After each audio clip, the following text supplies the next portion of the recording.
اعوذ باللہ من الشیطان الرجیم، بسم اللہ الرحمن الرحیم، الحمد للہ رب العالمین، وصلی اللہ علی سیدنا محمد واہل بیتہ الطیبین الطاہرین، اللہم صل علی محمد وآل محمد۔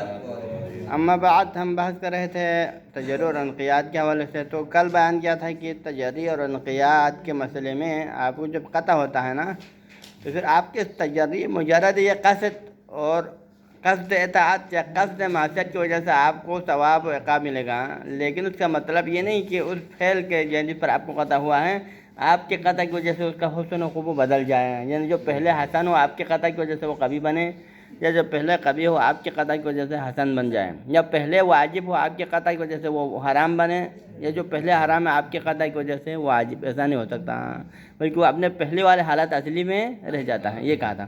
اب یہاں پر کوئی آ کے سوال کرتا ہے کہ کیوں نہیں ہو سکتا ہے؟ آپ کو جب قطع کسی فعل پہ ہوتا ہے، کسی فعل پہ قطع ہوتا ہے، تو پھر وہ فعل کیا بنتا ہے؟ مقتول وجوب بنتا ہے۔ اگر آپ کو قطع کسی فعل کے حسن پہ ہوتا ہے تو مقتول حسن ہوتا نہیں ہوتا ہے؟ تو وہ کہتے ہیں کہ کیونکہ وہ فعل کیا بنا؟ مقتول وجوب بنا، اس وجہ سے مقتول وجوب کے عنوان اس فعل پہ آنے کی وجہ سے یہ کیا کہتا ہے؟ اس فعل کے عنوان کو حسن میں بدل سکتا ہے۔ ان آپ کا جو ہے فعل پر آپ کے قطع کی وجہ سے مقتول وجوب کے صدق آنے کی وجہ سے وہ فعل کیا بنتا ہے؟ وہ پہلے اگرچہ حسن نہ بھی ہو تب بھی حسن بن سکتا ہے۔ آپ کو قطع ہوا کسی فعل کی حرمت پر، اب وہ فعل کیا بن گیا؟ مقتول حرمہ بن گیا نا، پھر مقتول حرمہ بننے کی وجہ سے وہ عنوان کیا بنتا ہے؟ قبیح بن سکتا ہے۔ ایک مائع پر آپ کو قطع ہوا خمر کے اوپر، تو پھر یہ مائع کیا بنتا ہے؟ مقتول خمری ہے، مقتول خمر۔ اب یہ مقتول خمر کے عنوان اس فعل پہ آئے تو پھر یہ عنوان کیا کرتا ہے؟ اس کے عنوان کو قبح میں تبدیل کر سکتا ہے۔ ہاں جی، یہ آپ کو آ کر کہتے ہیں۔ تو لہٰذا اس بنا پر اگر کوئی بندہ اس فعل کو بجا لاتا ہے تو پھر وہ مقتول وجوب کو بجا لا رہا ہے۔ اگر وہ بندہ جس فعل پہ قطع ہونے کے بعد اس فعل کو بجا لاتا ہے تو کیا کر رہا ہے؟ وہ مقتول وجوب کو بجا لا رہا ہے، تو پھر کیا ہے؟ وہ فعل حسن بجا لا رہا ہے۔ اگر کسی فعل کو ترک کر رہا ہے، مقتول حرمہ کو ترک کر رہا ہے تو حسن کام کر رہا ہے۔ اگر مقتول وجوب کو ترک کرتا ہے تو پھر وہ قبیح فعل انجام دے رہا ہے۔ تو لہٰذا اس بنا پر اس کا یہ قطع کیا کرتا ہے؟ فعل کے عنوان حسن و قبیح کو بھی تبدیل کر سکتا ہے، اس کی وجوب و حرمت کو بھی چینج کرنے کی صلاحیت رکھتا ہے، یہ ایک کہتا ہے۔ تو جواب کیا ہونا چاہیے اس کا؟ جواب یہ ہونا چاہیے کہ اسی فعل کے اوپر عنوان حسن اور عنوان قبیح آنے کے لیے شرط یہ ہے کہ وہ انسان کا فعل اختیاری ہو۔ انسان کا فعل اختیاری یا حسن ہوتا ہے یا قبیح ہوتا ہے، اور وجوب و حرمت بھی کس پہ آتا ہے؟ انسان کے فعل اختیاری پہ یا وجوب کا حکم آتا ہے یا فعل حرمت کا حکم آتا ہے، لیکن اس فعل کا مقتول وجوب بننا یہ انسان کے اختیار میں نہیں ہے، ٹھیک ہے؟ تو آپ اس فعل کو بعنوان مقتول وجوب بجا لا رہا ہے، تو پھر آپ بجا مقتول، ٹھیک ہے، آپ کے اس فعل پہ مقتول وجوب کا عنوان صدق آیا، تو اس فعل پر مقتول وجوب کے عنوان صدق آنے میں بھی آپ کا کوئی اختیار نہیں ہے، اور آپ اس کو بجا لا بھی رہے ہیں تو پھر آپ مقتول وجوب کے عنوان سے بجا نہیں لا رہے ہیں بلکہ کس عنوان سے بجا لا رہے ہیں؟ اب فرض کریں ایک فعل جس کے وجوب پہ آپ کو قطع ہوا، مثلا صلاۃ جمعہ کے وجوب پہ آپ کو قطع ہوا، لیکن جب آپ بجا لا رہے ہیں تو پھر نماز جمعہ کو نماز جمعہ کے عنوان سے بجا لا رہے ہیں یا مقتول وجوب کے عنوان سے بجا لا رہے ہیں؟ آپ مقتول وجوب کے عنوان سے نہیں بجا لاتے ہیں بلکہ آپ خود وجوب کے عنوان سے جو واجب ہے اس کو بجا لاتے ہیں، لیکن مقتول وجوب فقط ایک ذریعہ ہے، آپ کا قطع فقط ایک ذریعہ ہے آپ کے جو ہے اس حکم کا اس فعل پہ آنے کے لیے۔ آپ کے قطع نے پہلے اس فعل کا حکم آپ کو پتہ نہیں تھا، لیکن اس قطع نے کیا کیا؟ اس کے حکم کو آپ کے لیے ثابت کیا، فقط یہی کام کرتا ہے۔ لیکن جب بجا لانا ہوتا ہے تو پھر اس مکلف اس کو بجا لاتے وقت وہ خود نفس فعل کو بجا لاتا ہے، نہ کہ عنوان قطع کے ساتھ۔ قطع کے عنوان اس فعل کے اندر مأمور بھی کے اندر شامل، قطع کے عنوان منہی عنہ کے اندر شامل نہیں ہے، قطع کا عنوان اس فعل کے حسن کے اندر شامل نہیں اور نہ اس کے قبح کے اندر شامل ہے۔ تو اس بنا پر جو چیز بذات خود انسان کے اختیار سے باہر ہو وہ کسی فعل کے حسن و قبح کو چینج نہیں کر سکتا، کسی فعل کے وجوب و حرمت کے حکم کو تبدیل نہیں کر سکتا۔ آگے آ رہا ہے، حج یہ جواب ہے۔ یہ اشکال مقدر درمیان میں ہے لیکن یہ جواب دے رہا ہے، یہ جو جملہ ہے یہ سوال کا جواب ہے، اصل جواب یہاں موجود نہیں ہے۔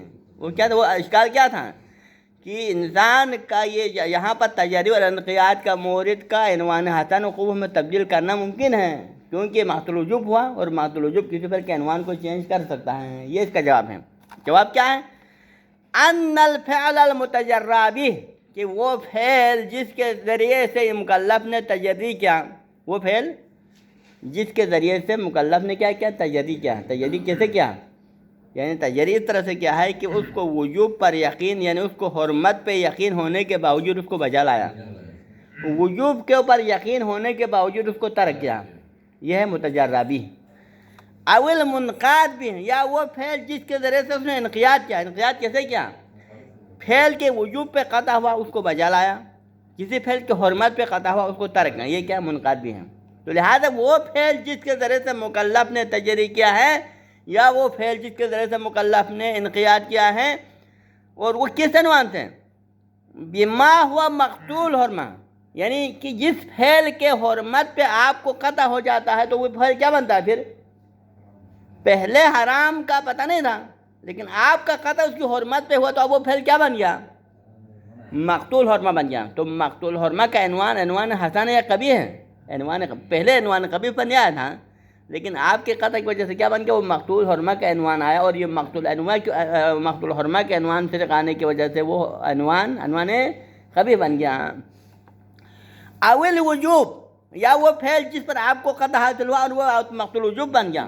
تو یوں ہی وہ فعل مقتول وجوب بنتا ہے، تو مقتول وجوب بننے سے وہ فعل عنوان حسن میں آ جاتا ہے. تو نتیجے میں پھر فعل کا حسن و قبح بدل گیا نہیں گیا؟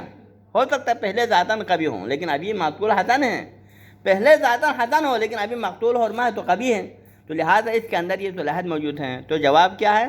اس کا جواب یہ ہے کہ ان الفعل المتجرى والمنقاد بما هو مقتول حرمہ والوجوب لا يكون اختیارا. یہ فعل جو اس کے اوپر اس نے تجری کیا ہے، اگر اس فعل متجرى کے اوپر عنوان مقتول وجوب قابل ہے، یا اس کے اوپر عنوان مقتول حرمہ کو لانے کی صورت میں پھر اس کا عنوان مقتول وجوب بننا یا عنوان مقتول حرمہ بننا یہ انسان کے اختیار سے خارج ہیں.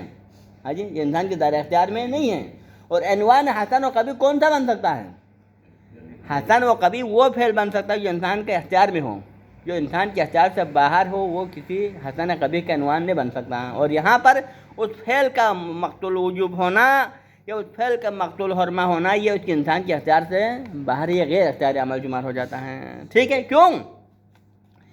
فَإِنَّ الْقَاطِعَ لَا يَقْصُدُهُ إِلَّا بِمَا قَطَعَ عَنْهُ عَلَيْهِ مِنْ عَنْوَانِ الْوَاقِعِ الْاِسْتِقْلَالِ. کیونکہ جب یہ قطع ہونے والا شخص، قاطع کون ہے؟ جس کو اس کی وجوب پہ قطع ہوا ہے. قاطع کون ہے؟ جس کو حرمت پہ قطع ہوا نا. تو یہ قاطع جس کو وجوب و حرمت پہ قطع ہوا ہے، لا يقصدہ، جب یہ اس فعل کو بجا لانا چاہتا ہے نا، لا يقصد عند اتيان الفعل، جب وہ فعل کو مقام عمل میں بجا لانے کا قصد کرتا ہے تو پھر وہ قصد نہیں کرتا ہے الا کیا قصد کرتا ہے؟ بما قطع عنہ علیہ، اس چیز کے بجا لانے کا جو ہے اس نے ارادہ کرتا ہے کہ جو اس کے اوپر ذمہ داری ہے. لیکن کیا؟ من عنوانہ الواقعی الاستقلالی، اس کا عنوان واقعی اور استقلالی کے لحاظ سے بجا لانے کا ارادہ کرتا ہے. مطلب یہ ہے کہ عنوان مثلا خمر، ایک چیز کے خمر پر اس کو قطع ہوا، اب وہ اس کو پینا چاہتا ہے تجری کے ذریعے سے، تجری کر کے اسی خمریت کے مقتول خمریہ کو پینا چاہتا ہے.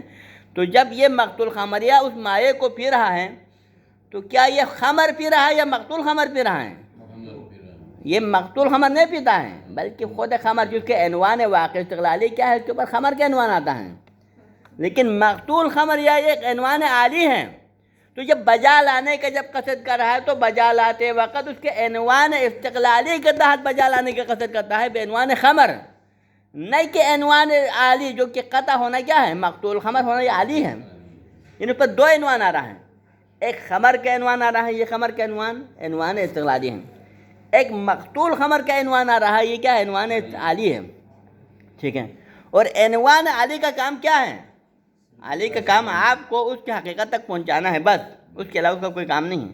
لیکن جب مقام عمل میں بجا لانا ہوتا ہے تو بجا لاتے وقت اس عنوان عالی کے قصد سے بجا نہیں لاتے ہیں بلکہ عنوان استقلالی کے تحت، کیونکہ خمر کے عنوان سے پیتے ہیں نہ کہ عنوان مقتول خمر کے عنوان سے. جب آپ اس مقتول وجوب کو مقام عمل میں بجا لاتے ہیں، نماز جمعہ کے وجوب کو، کہ آپ کو نماز جمعہ کے وجوب پہ قطع ہوا، لیکن جب اس نماز جمعہ کو آپ بجا لا رہے ہیں تو مقتول وجوب کے عنوان سے بجا لاتے ہیں یا واجب کے عنوان سے بجا لاتے ہیں؟ خود واجب کے عنوان سے بجا لاتے ہیں، مقتول وجوب اس کے بجا لانے میں کوئی کردار، تو لہذا مکلف اس کو بجا لانے کا قصد کرتا ہے تو قصد فقط فقط کس کا کرتا ہے؟ اس کے عنوان استقلالی کا قصد کرتا ہے، جو کہ پہلے سے قطع نظر ہے۔ عنوان خمر، عنوان واجب، عنوان حرمت، عنوان حسن، عنوان قبیح، اس سے بجا لاتا ہے۔ لیکن مقتول حسن، مقتول قبیح، مقتول وجوب، مقتول حرمہ، اس طرح کے عناوین کا قصد نہیں کرتا بجا لاتے وقت۔ ہاں جی، یعنی مقتول خمر نہیں پیتا ہے بلکہ خود خمر کے عنوان سے پیتا ہے، مقتول وجوب کا بجا نہیں لاتا ہے بلکہ خود وجوب کو بجا لاتا ہے، ٹھیک ہے۔ لا بعنوان التعریض العالی، جب یہ بجا لا رہا ہوتا ہے تو پھر عنوان عالی کا قصد نہیں کرتا ہے، مقتول وجوب کا قصد نہیں کرتا بجا لاتے وقت بلکہ خود وجوب کا قصد کرتا ہے، مقتول حرمہ کا قصد نہیں کرتا ہے بلکہ خود حرمت کے قصد کر کے ترک کر دیتا ہے۔ حج بل لا يكون غالبا بهذا العنوان مما يلتفت الیہ، بلکہ بس اوقات تو ایسا ہوتا ہے کہ جب یہ بندہ جس مقتول وجوب کو بجا تو لا رہا ہے نا، لیکن اس کو خود اس کا مقتول وجوب ہونے کا اس کے ذہن میں نہیں ہوتا ہے، یعنی اس کو قطع ہوا ہے اس کے خبر کے مائع کے خبر ہونے پر، لیکن جب یہ اس مائع کو پی رہا ہوتا ہے بعنوان خمر جب پی رہا ہوتا ہے تو اس خمر کا مقتول خمر ہونے کی طرف اس کا ذہن نہیں ہوتا۔ غالباً ہمارا اکثر اوقات ایسا ہوتا ہے نا کہ اکثر و بیشتر ہمیں بہت ساری چیزوں پہ قطع تو ہو جاتا ہے لیکن ہمیں اپنے قطع کی طرف ملتفت نہیں ہوتا ہے، یعنی قطع خود بخود ہمارے ایک ذہنی کیفیت ہے جس قطع کے ذریعے سے ہمیں یقین کسی مسئلے پر یقین ہو جاتا ہے، لیکن جب اس قطع کے ذریعے سے جب ہم عمل کو بجا لاتے ہیں اس مقتول قطع والے عمل کو، تو اس میں ہمارے ذہن اس قطع کی طرف نہیں جاتا ہے بلکہ ہم اس اصل فعل کی طرف متوجہ ہوتا ہے، لیکن اس فعل پر جو قطع ہوا اس کی طرف ملتفت نہیں ہوتا ہے۔ عنوان عالی غالباً انسان کے ذہن میں نہیں ہوتا ہے بلکہ وہی عنوان استقلالی کو ذہن میں رکھ کے وہ بجا لاتا ہے، تو لہذا بل لا يكون غالبا بهذا العنوان مما يلتفت الیہ، بلکہ یہ عنوان کون سا عنوان؟ عنوان عالی، اس کا مقتول خمریہ ہونا، اس کا مقتول وجوب ہونا یا اس کا مقتول حرمہ ہونا، یہ سارے عناوین جو عنوان عالی ہیں مقام عمل میں جب بجا لا رہا ہوتا ہے تو پھر ان عناوین عالی کی طرف غالباً انسان کا ذہن ملتفت نہیں ہوتا ہے، متوجہ نہیں ہوتا ہے، بلکہ متوجہ کیا ہوتا ہے؟ خود عنوان استقلالی، اس کے خمر ہونے کی طرف متوجہ ہے لیکن مقتول خمر ہونے کی طرف متوجہ نہیں ہے۔ ٹھیک سمجھ آ رہا ہے؟ ہاں ٹھیک ہے، تو پھر اب وہ اب یہاں پر نتیجہ ہو گیا، وہ کام نمبر 1 جو انسان کے اختیار سے باہر ہو، نمبر 2 بجا لاتے وقت اس کا قصد نہ کرے، نمبر 3 بلکہ اس کی طرح التفات بھی نہ ہو، تو یہ ساری چیزیں نہ ہونے کے باوجود پھر مقتول خمر ہونا یہ کیسے قبح کے لیے عنوان بن سکتا ہے، کیسے قبح کی تبدیلی کا سبب بن سکتا ہے؟ یعنی کسی چیز کے حسن و قبیح کا سبب بننے کے لیے کیا چاہیے؟ انسان کا فعل اختیاری ہونا چاہیے، انسان کا فعل اختیاری، اور جب وہ بجا لا رہا ہو تو کس عنوان سے بجا لا رہا ہو؟ اسی فعل اختیاری کو قصد و ارادے سے بجا لانا ہو، تب جا کے انسان وہ فعل یا حسن بنتا ہے یا قبیح بن سکتا ہے۔ لیکن یہاں پر یہ مقتول خمریہ کو بجا لا رہا ہے تو پھر کیا ہے یہاں پر؟ نمبر 1 اس کو سرے سے اس کو انسان کے فعل اختیاری ہی نہیں ہے، نمبر 2 اس کی طرف سرے سے ملتفت نہیں ہے، نمبر 3 بجا لاتے وقت اس کا قصد نہیں کیا ہے، جب کیسے نہیں ہے تو پھر مقتول حسن کیسے بنا؟ ہاں جی، پھر وہ حسن اور نہ یہ حسن بن سکتا نہ کبھی بن سکتا ہے، تو فَكَيْفَ يَكُونُ مِنْ جِهَاتِ الْحُسْنِ أَوِ الْقُبْحِ عَقْلًا، تو پھر کیسے ہو سکتا ہے کہ جو مقتول وجوب ہو یا مقتول حرمہ ہو جو کہ انسان کے اختیار سے باہر ہیں وہ حسن یا قبیح کا عنوان کیسے بن سکتا ہے؟ یہ ممکن نہیں ہے، حسن و قبح کا عنوان نہیں بنے گا۔ حج وَكَيْفَ يَكُونُ مِنْ مَنَاطَاتِ الْوُجُوبِ أَوْ الْحُرْمَةِ، اور اسی طرح یہ کیسے ممکن ہے کہ جو انسان کا فعل اختیاری نہ ہو وہ کسی فعل کے وجوب کے لیے ملاک بن جائے، یا انسان کا کوئی فعل غیر اختیاری کسی حرمت کے لیے ملاک بن جائے، کیونکہ وجوب و حرمت کس پہ آتا ہے؟ شارع کے نظر میں وجوب و حرمت کا مناط کیا ہوتا ہے؟ انسان کا فعل اختیاری ہوتا ہے۔ وجوب تعلق ہوتا ہے تو کس پہ تعلق ہوتا ہے؟ انسان کے فعل اختیاری پہ، تو لہذا وجوب تعلق ہوتا ہے نفس صلاۃ جمعہ پر، لیکن مقتول وجوب صلاۃ جمعہ پر کوئی وجوب نہیں آتا ہے۔ اگر حرمت تعلق ہو تو خود خمر پر حرمت تعلق ہوتا ہے، لیکن مقتول خمر پر تو کوئی حرمت تعلق نہیں ہوتا ہے نا، تو لہذا مناطات وجوب و مناطات حرمت کس کے ساتھ تعلق ہوتا ہے؟ انسان کے فعل اختیاری کے ساتھ، لیکن مقتول وجوب ہونا یا مقتول حرمہ ہونا کیونکہ انسان کے فعل اختیاری نہیں ہے، لہذا یہ نہ وجوب کے لیے مناط بن سکتا ہے نہ حرمت کے لیے مناط بن سکتا ہے۔ فکیف یکون من مناطات الوجوب والحرمہ شرعا، تو کیسے ہو سکتا ہے کہ یہ فعل جو کہ غیر اختیاری ہے وہ شرعاً وجوب و حرمت کے لیے کیا بن جائے؟ ملاک بن جائے. ہاں جی. ولا یکاد یکون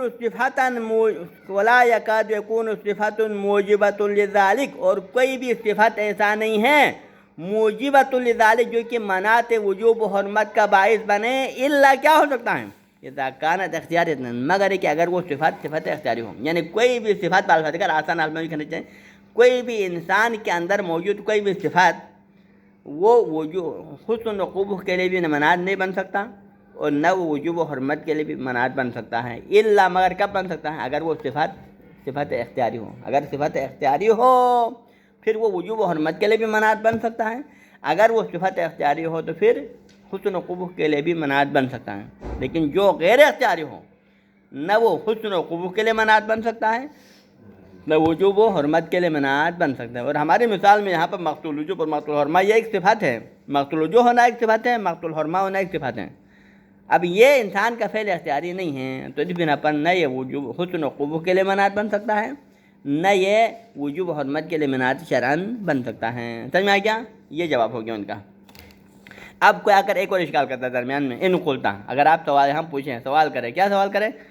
اذا لم يكن الفعل كذلك فلا وجه لاستحقاق العقوبة على مخالفت کریں. یہ بہت بڑا اشکال ہے کہ آپ ادھر سے فرما کے آئے ہیں ابھی تک کہ تجدید کے ذریعے سے کیا ہوتا ہے؟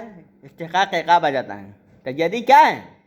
آپ کو قطع ہوا اس فعل کے وجوب پر لیکن آپ نے اس کو ترک کیا. تجدید کیا ہے؟ آپ کو قطع ہوا اس فعل کے حرمت پر لیکن آپ نے اس کو بجا لایا. ٹھیک ہے، تجدید ہے نا. تو پھر تجدید پر آپ نے پہلے سے اب تک فرماتے آئے ہیں کہ تجدید موجب استحقاق عقاب ہے. اسی طرح انقیاد کیا ہے؟ ایک چیز کے وجوب پہ آپ کو قطع ہوا اور آپ نے بجا لایا، ایک چیز کے حرمت پہ آپ کو قطع ہوا، آپ نے طرح یہ انقیاد ہے. تو آپ نے کہا کہ انقیاد موجب استحقاق ثواب ہے، اور آپ ادھر فرما رہے ہیں کہ قطع آنے کے باوجود وہ فعل جو مقتول وجوب ہے یا مقتول حرمہ ہے انسان کے فعل اختیاری نہیں ہے. تو کا مطلب یہ ہے کہ آپ نے اگر تجدید کیا ہے تو غیر اختیاری طور پر کیا ہوا نہیں ہوا؟ وہ ہے کہ آپ نے یہ تجدید غیر اختیاری طور پر کیا ہے. اگر آپ نے انقیاد کیا ہے تو غیر اختیاری طور پر کیوں؟ کیونکہ یہ تجدید و انقیاد آپ کے اختیار میں نہیں ہے.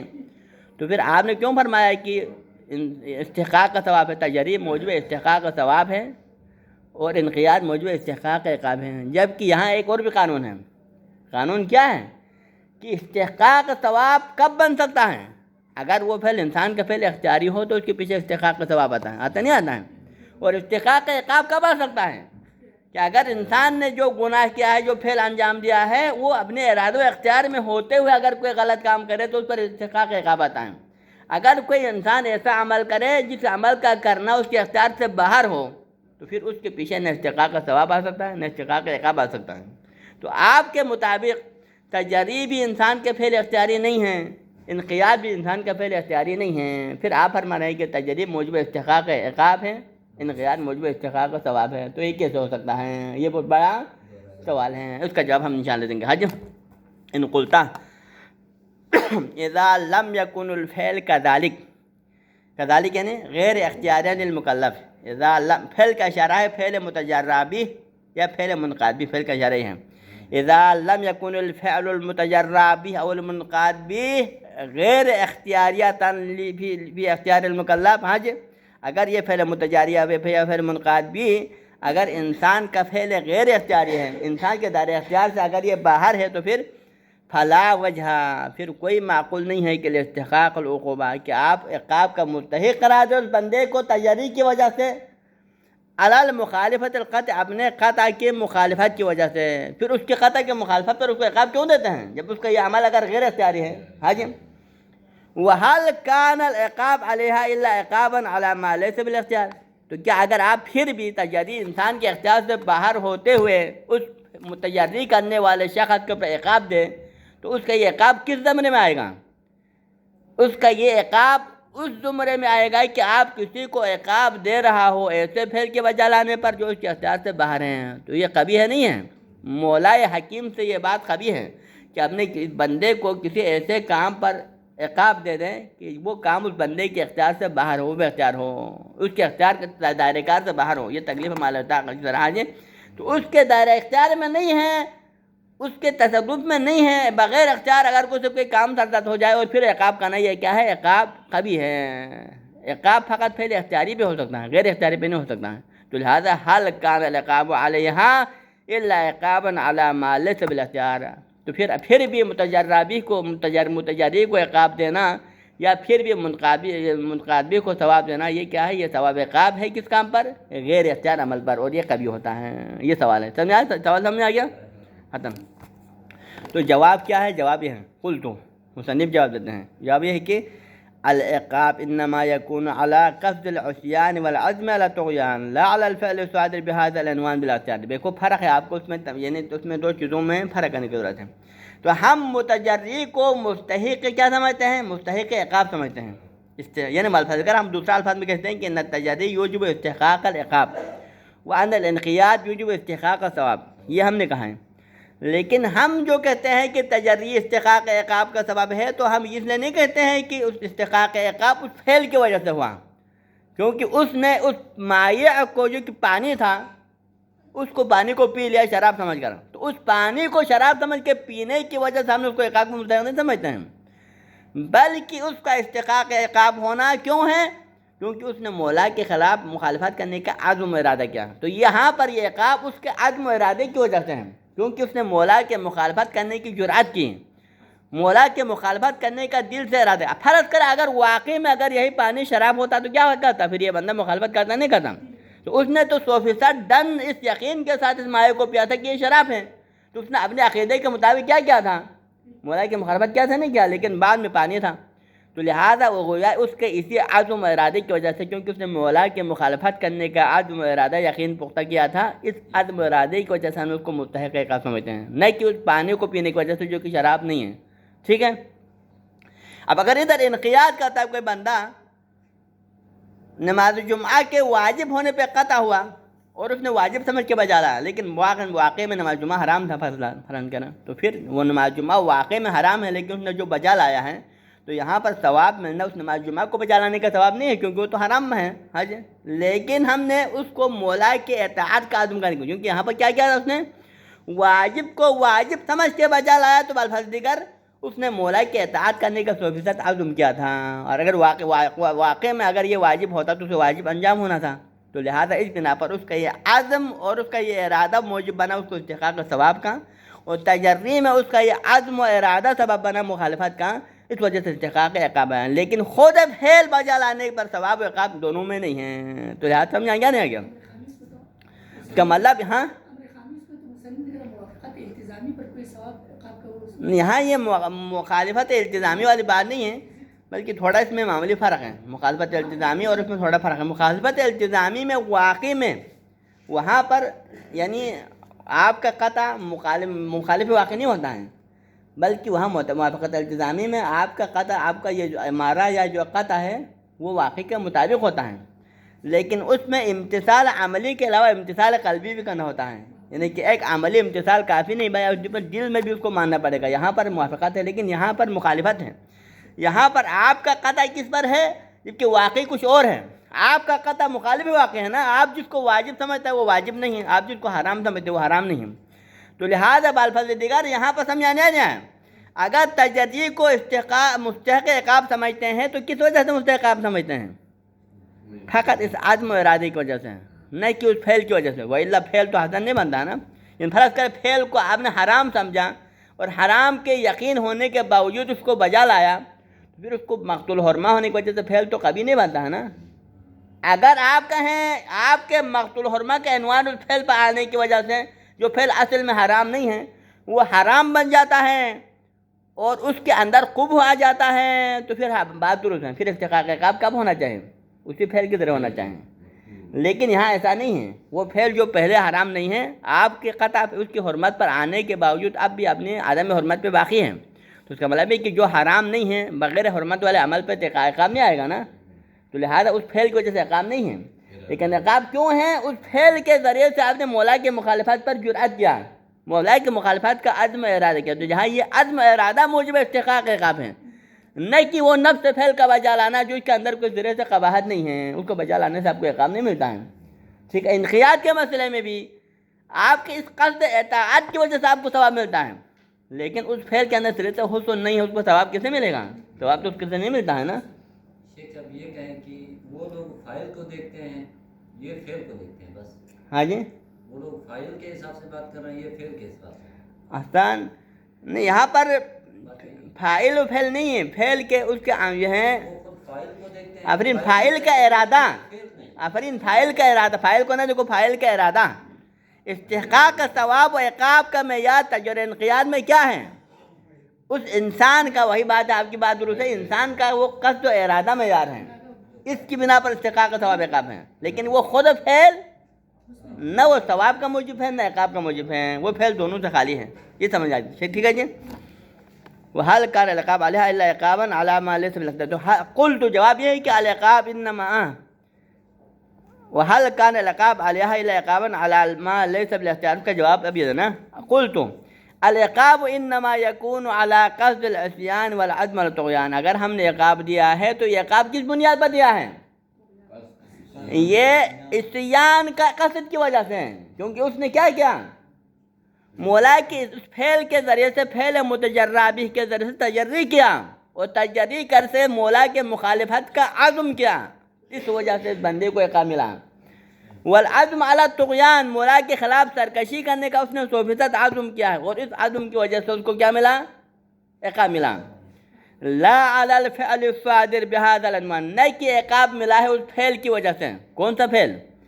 الصادر بعنوان بهذا العنوان، وہ فعل جو اس عنوان سے، کس عنوان سے؟ مقتول وجوب کے عنوان سے صادر ہوا، کیونکہ یہ فعل صادر ہوا مقتول حرمہ کے عنوان سے، کیونکہ اس نے مقتول حرمہ والے فعل کو بجا لایا ہے، لہذا مقتول حرمہ کے بجا لانے کی وجہ سے میں اس کو عقاب دیتا ہوں، یہ مراد نہیں ہے۔ مقتول حرمہ کا انجام پانا استحقاق کا عقاب کا موجب نہیں ہے، بلکہ اسی مقتول حرمہ کے ذریعے سے مولا کی مخالفت پر جرأت کرنا استحقاق کا سبب ہے، ٹھیک ہے۔ ادھر مقتول وجوب والے مسئلے میں، انقیاد والے مسئلے میں آپ نے انقیاد کیا ہے، تو انقیاد کا ثواب مقتول وجوب کا بجا لانے کی وجہ سے نہیں ہے، بلکہ مولا کی اطاعت کا قصد کرنے کی وجہ سے، اس وجہ سے ثواب ملتا ہے۔ لیکن خود فعل بجا لانا نہ موجب استحقاق کا ثواب ہے، نہ فعل کا بجا لانا موجب استحقاق عقاب ہے۔